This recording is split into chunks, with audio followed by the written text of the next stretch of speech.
MLA Sudheer రెడ్డిని ఇప్పటికీ చాలాసార్లు చెప్పారు, ఆయన ఒక అవినీతి పరుడు అని చెప్పి ఆరోపణలు చేస్తున్నారు. దీనిపైన మీ దగ్గర ఏమైనా ఆధారాలు ఉన్నాయి? స్పష్టంగా ఉన్నాయండి.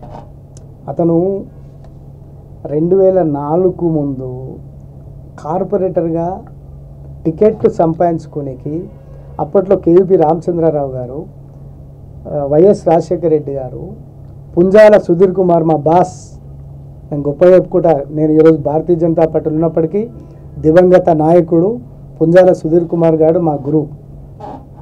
ఆయన టికెట్ అడగనికి వీళ్ళిద్దరు ప్రోద్బలంతో ఆ రోజు ఆయన అయిష్టంగానే సుధీర్ రెడ్డి గారికి టికెట్ ఇవ్వడం జరిగింది కార్పొరేటర్గా అక్బరాబాద్ నుంచి.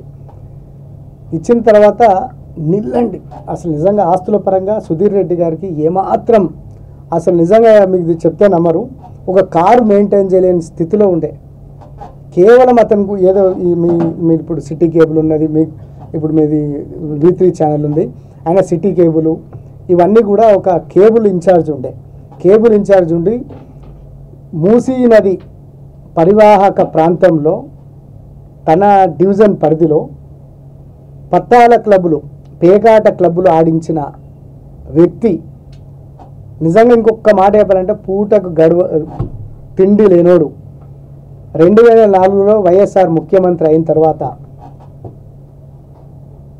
2005లో హుడా చైర్మన్గా ఇతను పదవి బాధ్యతలు స్వీకరించిన తర్వాత హైదరాబాద్ నగరంలో ఉన్నటువంటి రైతుల పొట్టగొట్టి ఔటర్ రింగ్ రోడ్డును వంకలు టింకలు చేసి